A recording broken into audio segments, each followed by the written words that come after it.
Le cœur synthétique de Chloé Delhomme. Une chambre à soi.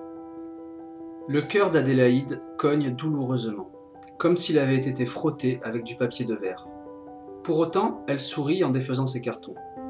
Elle a son lieu à elle, la voilà autonome. Ici, ce sera son royaume. Ce 2 pièces est parfait, bien qu'il soit minuscule. Ce qui écorche son cœur, c'est l'effet du divorce, même si Adélaïde en est à l'origine. C'est dans le tribunal que ça a commencé. Depuis, ses ventricules n'arrêtent pas de peler. Adélaïde le sent et pense que son cœur mue. Dernier lambeau de l'amour qu'elle avait pour Elias. Dessous, une peau toute neuve, en attente d'autres émois. L'enveloppe se trouve à vif d'être mordue par le vide. Personne ne pense à elle, et elle ne pense à personne. Depuis l'âge de 15 ans, c'est la toute première fois. Jusqu'ici, elle quittait un homme pour d'autres bras. Adélaïde, toujours, a été amoureuse. Ces 7 dernières années d'Elias, jusqu'à ce que la routine lui use l'âme et les nerfs. Adélaïde déballe ses affaires et s'étonne que toute sa vie tienne dans si peu d'espace. Elle a 46 ans et ne possède rien, mis à part plein d'habits et 7 bibliothèques. Des Billy d'Ikea, qu'elle orne de guirlandes, de papillons sous cadre, de babioles mexicaines, de lampions japonais. Une paire de stilettos trône entre 2 Pléiades. 2 passions dans la vie, les livres et les chaussures. Dans son ancien appartement, Adélaïde avait une chambre d'amis qui lui tenait lieu de dressing. Un double salon, un coin lecture. Tout ça, elle le devait à Elias, qui en était propriétaire. Avec son seul salaire, Adélaïde peut louer 35 mètres carrés dans le 20e arrondissement de Paris. Elle a pris un lit de 1,20 m et le moins de meubles possible. Une table, 4 chaises, pas de canapé. Partout, les portes emploient. Les malles débordent, le peu de placards implose. Les livres recouvrent chaque pan de mur, grignotant la surface au sol, s'imposant ci et là par piles, en table d'appoint ou en colonne. Bottes, bottines et baskets, pyramide dans l'entrée. Dans les angles de la chambre s'amoncellent les sandales, ballerines et escarpins. Une impression de Capharnaüm que rien ne pourra endiguer. Image d'une boutique de seconde main, sensation d'habiter au royaume d'Emmaüs. Adélaïde savait à quoi elle s'exposait. Quitter Elias, c'était renoncer au confort, voir son niveau de vie chuter considérablement. Elle se veut seule et libre, désormais affranchie du carcan conjugal. Il est 20h50 et elle est bien contente d'avoir sauté le repas. Le corps d'Adélaïde s'étend voluptueusement sur le lit de 1,20 m recouvert de coussins. Solitude inédite, poitrine gonflée d'ivresse. Ouverture du champ des possibles, l'avenir se fait accueillant et enfin mystérieux. Elle s'ennuyait avec Elias, chaque jour éternel recommencement. Il lui semble aujourd'hui, à ce moment précis, qu'elle a repris le contrôle sur sa vie, se permettant de repartir, pour de vrai, à zéro. Adélaïde jouit du silence, palpe cet instant en suspension. Elle a un peu le vertige, beaucoup d'excitation. L'inconnu lui est accessible, la voilà prête à s'y lancer. Le mois d'août grimpe par la fenêtre, le silence est un peu moite, enveloppant, doucereux. Adélaïde observe ce qui sera le décor de ces mois, ou peut-être même années à venir. L'étroitesse de sa chambre la saisit au gosier. Elle se dit « Par pitié, des mois, pas des années ». Aussitôt dans son crâne surgissent des scénarios permettant de la reloger. Un homme propriétaire d'un grand appartement, un homme juste locataire avec un bon garant, le numéro gagnant à l'euro-million. Adélaïde se dit, pour se donner du courage, « Ce n'est que transitoire, et au moins, j'ai la paix ». Le téléphone ne sonne pas et les réseaux sociaux sont ce soir désertés. Adélaïde, déjà, a besoin de parler. Elle a rarement habité seule, jamais plus de 6 mois. Et elle était plus jeune. Ça remonte à si loin la dernière fois avant Elias. Elle vivait mal la solitude, tellement mal, elle touchait le fond de sa piscine. Avant Elias, la dépression.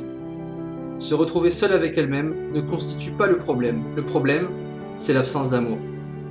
Adélaïde se dit « Je vais rencontrer quelqu'un ». Elle ajoute à haute voix « Quelqu'un, c'est obligé ». Dans son parcours, ce serait logique, puisqu'elle a toujours enchaîné. Elle se demande qui, dans cette ville, lui sera bientôt destiné. Elle hésite à se tirer les cartes, préfère ne pas savoir tout de suite. Adélaïde redoute de céder à la panique si la réponse s'étale tristesse et solitude. Elle veut se fabriquer ce soir un beau souvenir, sa première nuit toute seule, sa seconde partie de vie, son nouveau commencement. Adélaïde se lève et met de la musique. Elle s'est fait une playlist qu'elle a nommée New Life. comme le morceau de Dépêche Mode qui y figure en premier. Adélaïde est très sensible à la bande-son qui accompagne sa vie. Elle choisit une chanson capable d'incarner ce moment particulier, une chanson sur laquelle va s'inscrire ce beau souvenir. Le premier jour d'Étienne Dao. Adélaïde se cale sur une chaise, son regard photographie le décor. Rester debout, mais à quel prix? Sacrifier son instinct et ses envies. Ses yeux se heurtent au mur de livres et à l'absence de canapé.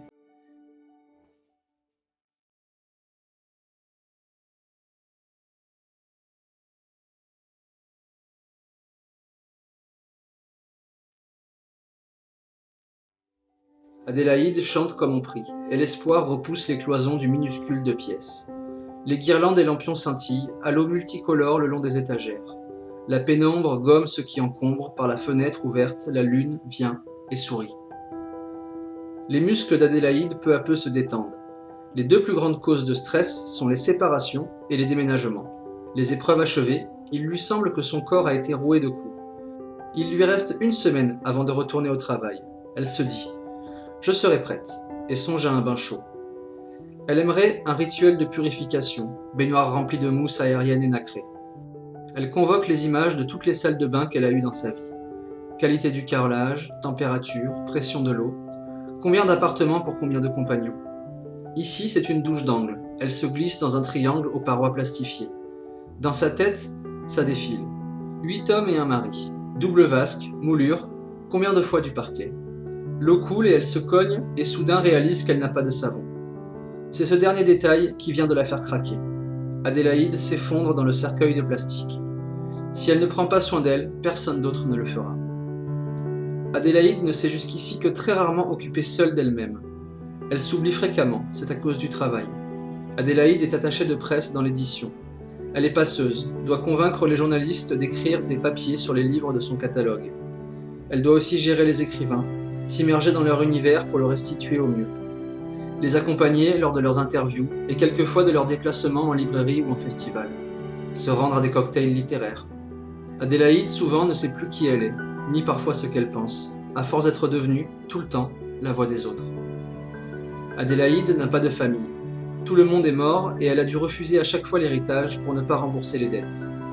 Adélaïde n'a pas d'enfant, ça ne l'a jamais intéressée. Si elle avait eu un enfant, elle serait moins seule, mais emmerdée. Adélaïde ne regrette rien. Chez elle, c'est une question de principe. C'est toujours elle qui change de vie. Elle est moteur et non victime. Elle a confiance en son destin, se croit protégée par Aphrodite. La déesse de l'amour ne l'a jamais lâchée.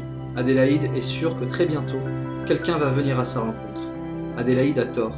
Si elle tirait les cartes, elle en serait informée. Adélaïde s'endort en oubliant son âge. Sa seconde partie de vie, elle semble l'envisager comme au temps de ses années de trentenaire ou d'étudiante. Adélaïde ignore qu'il y a bien moins d'hommes libres, elle n'y a pas pensé. Elle omet également le poids de la concurrence. Les fraîchement séparés préfèrent les femmes plus jeunes. Adélaïde, sous peu, sera brûlée par l'éveil. C'est l'histoire d'une fleur bleue qu'on trempe dans de l'acide. Adélaïde Berthel, c'est une femme comme une autre, qui, à 46 ans, entend sonner le glas de ses rêves de jeune fille.